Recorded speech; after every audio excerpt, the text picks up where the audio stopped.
오늘 말씀은 시편 15편 1절에서 5절까지의 말씀입니다. 우리 5절의 말씀을 우리 함께 합독하도록 하겠습니다. 주님, 누가 주님의 장막에서 살 수 있겠습니까? 누가 주님의 거룩한 산에 머무를 수 있겠습니까? 깨끗한 삶을 사는 사람, 정의를 실천하는 사람, 마음으로 진실을 말하는 사람, 혀를 놀려 남의 허물을 들추지 않는 사람, 친구에게 해를 끼치지 않는 사람, 이웃을 모욕하지 않는 사람, 하나님을 업신여기는 자를 경멸하고 주님을 두려워하는 사람을 존경하는 사람입니다.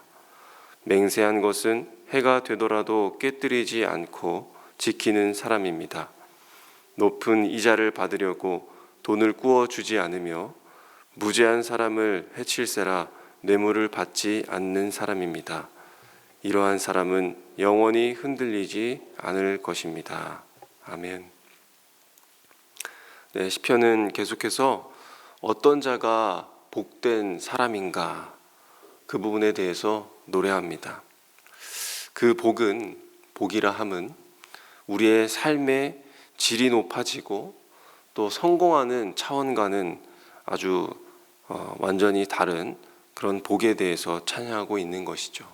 어떤 사람에 대해서 하나님께서 복이 된다라고 말씀하고 계시고 있으시냐면 하나님께 피하는 자가 복되다. 이 말은 곧 내 자신으로서는 살아갈 힘이 없다라고 고백하고 또 나의 몸을 하나님께 의탁할 수 있는 그런 자가 복되다라고 그렇게 그 지혜를 우리에게 알려주고 고백할 수 있도록 시편 말씀이 우리의 마음을 돕고 있다라고 하는 것입니다. 오늘 시편은 누가 주님의 장막에서 사는가, 누가 주님의 그 거룩한 산에 머무르는가 하는 굉장히 심오한 질문으로 시작됩니다. 저는 참 이 질문이 우리 사람의 인생에서 너무나도 중요한데 사실은 우리가 놓치고 있는 것 아닐까, 놓치고 있는 질문이 아닐까 생각이 듭니다. 왜 그러냐면 우리는 이미 하나님을 만났고 또 구원을 받았고 이미 그 보호 속에서 살아가고 있다라고 느끼고 있기 때문입니다. 그런데 이러한 중요한 질문이 우리 삶에서 많이 지워졌다라고 하는 사실을 발견하게 되는 것이죠. 더 나아가 나의 삶에 그리고 나의 신앙생활 속에서 스스로 이런 질문이 있었는지 되짚어보게 만드는 지혜의 시라 할 수 있겠습니다. 먼저 장막이라고 하는 것은 무엇이겠습니까? 성전이기 이전에 텐트식으로 만들어진 그 이동식인 예배의 처소라고 할 수 있겠죠. 그리고 또 하나님이 지목하신 바로 하나님께서 임재하시는 거룩한 장소, 그런 것을 의미합니다. 하나님과 친밀한 교통을 위해서 백성들이 찾고 방문했던 곳이죠. 그리고 거룩한 산은 무엇이겠습니까? 그 장막이 있는 시온산, 후에 이 예루살렘 성전이 세워지는 그 산을 의미합니다. 그래서 이 장소들의 공통점은 하나님과 밀접한 교제가 이루어지는 곳이다 라는 겁니다. 그리고 거기에 머무른다, 거기에 산다라고 하는 것은 어떤 자가 그곳을 찾고 방문하는데 과연 하나님은 어떠한 자를 반겨주시고 맞이해 주시는가? 곧 다시 바꿔 말하자면 누가 참된 예배자인가? 누가 그 거룩한 곳에 다가갈 수 있는가? 예배자로서의 자격은 무엇인가? 라는 그런 질문이 될 수 있습니다. 그래서 시인은 이것을 세 가지의 그런 관계적인 차원에서 답변합니다. 첫 번째는 2절 말씀에 깨끗한 삶을 사는 사람, 그러니까 정직을 행하는 사람이겠죠. 그리고 정의를 실천하는 사람, 마음으로 진실을 말하는 사람이라고 이야기하고 있습니다. 이것은 어떠한 관계입니까? 바로 나 자신을 향하고 있다라고 하는 것이죠. 나 자신과의 관계입니다. 나의 중심이 어떠한가? 마음의 진실이라고 하는 그 중심을 가지고 정직과 공의를 실천하는 자, 곧 자신과의 관계적인 차원에서 지금 이야기하고 있는 것입니다. 두 번째는 3절에 혀를 놀려 남의 허물을 들추지 않고 친구에게 해를 끼치지 않고 이웃을 모욕하지 않는 사람이라고 되어 있습니다. 이것은 바로 이웃과의 관계의 차원에서 이야기하고 있는 것이죠. 나의 중심을 가지고 나의 이웃에게 어떻게 표현하는지 그 부분에 대해서 이야기하고 있습니다. 세 번째는 하나님을 업신여기는 자를 경멸하고 주님을 두려워하는 사람을 존경하는 사람이라고 되어 있는데 또 어떤 관계에 대해서 이야기하고 있는 것이겠습니까? 바로 하나님과의 관계입니다. 이 구절은 개역개정에서 이렇게 나와 있습니다. 그의 눈은 망령된 자를 멸시한다. 그의 눈은 하나님을 두려워하는 자들에 대해서 존대한다 라고 그렇게 되어 있습니다. 그래서 종합해 보자면 자신의 눈을 통해서 하나님과 같은 것을 보게 되는데 하나님이 기뻐하시는 것을 보면서 함께 기뻐하고 하나님이 미워하시는 것을 보면서 함께 미워한다는 겁니다. 그러니까 내가 얼마나 하나님과 밀접한 관계 안에 있는가 하는 것을 나타내는 것이죠. 그래서 이 세 가지, 나 자신과의 관계, 이웃과의 관계, 하나님의 관계, 어느 하나에서도 흠이 없는 조건을 갖춘 이 사람이 예배자로서 하나님이 반겨주시고 맞이해 주시고 기뻐해 주신다라는 말씀입니다. 그런데 이 말씀을 들을 때에 마음이 어떠십니까? 즐거우십니까? 저는 참 마음이 힘들었습니다. 아니, 이런 자격이라면 일단 저부터 참 미달이 되는 것도 많고 예배자로서도 참 감당이 안 되는데 설교까지 한다고 생각이 드니까 마음이 많이 괴롭습니다. 그런데 이것이 우리의 조건이라고 생각한다면 참 너무나도 빡빡하고 또 그런 하나님을 예배하고 그런 하나님을 믿고 싶은 마음이 누구도 생기지 않을 것 같습니다. 하지만 여기에 우리의 생각과 사고에 오류가 있습니다. 무엇일까요? 내가 할 수 있다, 내가 가능하다라고 하는 판단입니다. 내가 하나님을 만나고 내가 하나님을 예배하기 위해서 내가 무슨 수를 써서라도 정직해 봐야 되겠다.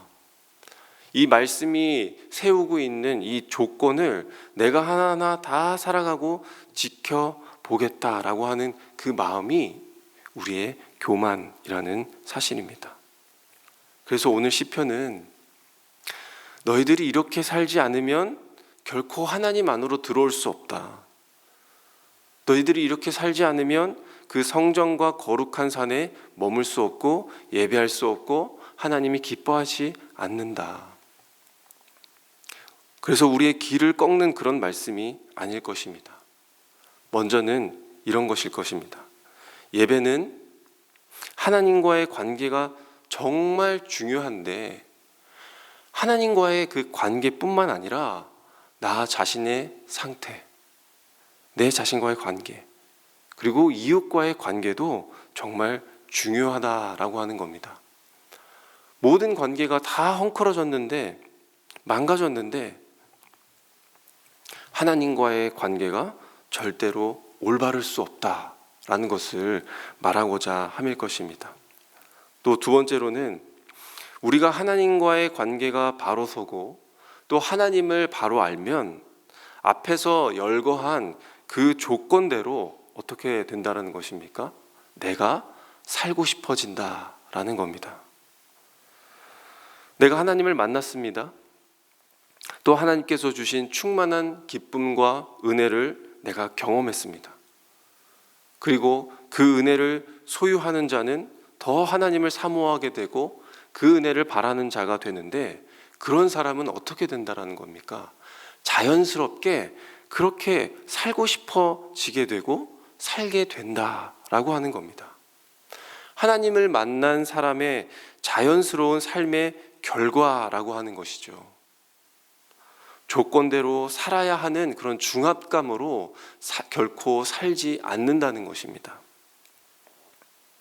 내가 하나님을 만났으니까 그 하나님께서 주신 은혜가 너무 좋으니까 감사해서 기뻐서 이렇게 살 수밖에 없는 하나님을 만난 사람의 자연스러운 삶의 결과라는 겁니다. 그러니까 내 이웃이 나에게 예쁜 짓을 해야 사랑하고, 내 주변의 이웃이 사랑스러워 보여야만 사랑하고, 나를 같이 높여주어야만 거기에 맞게 사랑해주는 그런 차원이 아니라 우리를 사랑해주신 하나님 때문에 사랑하게 되는 것이죠. 주님과 동일한 눈으로 기뻐하는 사람, 주님과 동일한 마음으로 같은 사람으로 시인이 지은 이 고백과 같은 고백을 동일하게 하는 우리의 모습을 도전하는 겁니다. 그렇지만 이러한 우리의 삶에는 어려움이 당연히 있습니다. 하나님을 만나서 내가 하나님이 원하시는 모습과 삶으로 살아가고 싶지만 이렇게 하나하나 다 살아내기가 참 어렵습니다. 불가능합니다. 우리는 작은 일에도 속상해하고 친구에게도 배신당해서 좌절하기도 하며 나만 손해보는 것 같아서 이러한 삶이 어렵고 거절하고 싶을 때가 있습니다. 그런데 마지막 5절에서 시편의 저자는 우리에게 이렇게 이야기합니다. 이러한 일을 행하는 자는 영원히 흔들리지 아니한다. 이 말씀은 그냥 너희가 무조건 해라 라고 하는 그런 권면이 아닙니다. 너희는 할 수 있어 라는 그런 응원의 말도 아닙니다. 그럼 무엇이겠습니까? 4절의 말씀이 참 중요합니다. 맹세한 것은 해가 되더라도 깨뜨리지 않는다. 이 말씀은 무엇이겠습니까? 이 땅에서의 삶에서 나의 연약함을 충분히 절감하고 있지만 내가 하나님 앞에 서원한 것, 우리가 무엇을 서원했을까요? 우리가 하나님을 만나면서 하나님, 제가 참 부족하지만 나의 삶을 주님께 드립니다. 내가 뜻대로 살겠습니다 라고 했던 그 맹세. 그 맹세가 비록 나에게 오늘 해로움으로 다가온다 할지라도 이 약속을 받으셨던 하나님, 그 하나님께서 이 약속을 다시 보증하시고 지켜주시는 그 하나님께 내 시선을 두겠다 하는 것입니다. 시선을 두겠다라고 하는 것은 내가 장막을 찾고 머무르며 거룩한 산에 살겠다 하는 그 말인 것이죠. 또한 역으로 그런 자들을 하나님이 기뻐하시고 맞이해 주시고 영원히 흔들리지 아니하도록 보증하시겠다라고 하는 것을 우리에게 보여주고 있는 것입니다. 사랑하는 성도님들, 참 복잡하고 치열하고 또 사랑이라고 하는 이 단어가 무색할 만큼 느껴지는 이 세상살이 속에서 또 하나님을 향한 우리의 경외심마저 뒤흔드는 이 영적 전쟁 속에서 성도님들은 어떠하십니까? 앞서 나누었던 시편의 여러 말들 중에 삶의 기초와 토대, 그것은 어떤 것이었습니까? 하나님께 피하는 자. 하나님이 나의 피난처가 되신다라고 하는 그런 삶의 고백, 그런 것들이 있었습니다. 우리 성도의 삶의 기초와 토대도 마찬가지로 그런 것입니다. 그것은 하나님을 찾고 찾는 삶입니다. 어떤 환경에서도 하나님을 향하는 삶이며 내 앞에 어떤 든든한 산이 보인다 할지라도 그것을 버려두고 하나님께 피하는 삶입니다. 그리고 하나님을 예배하는 삶입니다. 하나님은 그런 자들을 기뻐하신다고 그랬습니까? 그랬습니다. 왜 그렇습니까? 내 삶을 드리기로 한 약속을 하나님이 기억하시기 때문입니다. 그리고 우리가 먼저 드렸던 그 약속보다 훨씬 이전에 나보다 먼저 우리에게 하신 언약이 하나님에게 있습니다. 신명기 말씀 중에서도 그런즉 너희 하나님 여호와께서 너희에게 명령하신 대로 너희는 삼가 행하여 좌로나 우로나 치우치지 말고 너희 하나님 여호와께서 너희에게 명령하신 모든 도를 행하라. 그리하면 너희가 살 곳이요 복이 너희에게 있을 것이며 너희가 차지한 땅에서 너희의 날이 길리라. 우리에게 먼저 언약해 주셨습니다.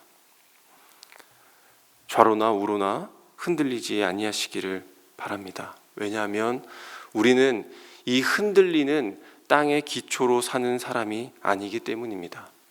우리는 결코 흔들리지 아니하는 하나님의 이 언약과 말씀과 그 반석 위에 서 있는 자들이기 때문입니다. 하나님을 사랑하고 내 이웃을 사랑하라는 그 명령하신 바를 지키며 또 내가 그 말씀 따라 살아보겠습니다 라고 주님 앞에 서원한 것을 지키며 살아가시는 우리 은혜의 성도님들이 되시기를 바랍니다. 그리고 날이 갈수록 하나님이 기뻐하시는 일을 더욱 몰입되어 살아가시는 이 아침에 귀한 성도님들이 되시기를 간절히 소망합니다. 우리 말씀을 기억하시면서 기도하시고 또 이어서 목장 모임을 위해서 기도하겠습니다. 하나님, 우리에게 허락하신 주의 도를 지켜나가는 일들이 있습니다. 함께하는 목장 식구들과 서로 위로하고 서로 힘을 내어서 믿음의 이 경주를 달려갈 수 있도록 인도해 주시옵소서. 우리를 끌어당기는 그런 세상의 중력 속에서 우리 성도의 중심, 하나님을 경외하는 이 삶의 기초를 가지고 살아낼 수 있도록 이 목장 모임을 통해서 도와주시옵소서. 좌로나 우로나 치우치지 않고 말씀의 반석 위에서 영원히 흔들리지 아니하는 성도로서의 세워감이 이 목장 모임 가운데에 일어날 수 있도록 우리 함께 기도하겠습니다. 또 이어서 교회 일정들을 위해서 기도하겠습니다. 이번 주일에는 교사주일과 가정예배 세미나가 있습니다. 먼저는 하나님께서 우리에게 보이신 그 사랑과 헌신을 닮아가는 교사로 세워가 주시옵소서. 작은 영혼들을 사랑하며 섬기는 마음을 가지고 하나님께서 주시는 참된 유익과 즐거움을 누리는 교사로 세워주시기를 기도하겠습니다. 또한 가정예배 세미나에 우리 참석하는 96가정이 있습니다. 그 가정이 또 예배 회복을 이루고 또 마땅히 해야 할 일들이 이 가정 곳곳마다 일어나게 해 주셔서 그 믿음으로 말미암아 예배함으로 말미암아 견고한 가정으로 이어지며 또 하나님을 믿는 세대로 이어지는 계기가 될 수 있도록 은혜 주시옵소서. 이렇게 우리 함께 기도하신 후에 각자 가지고 나오신 기도 제목으로 기도하시고 돌아가시도록 하겠습니다.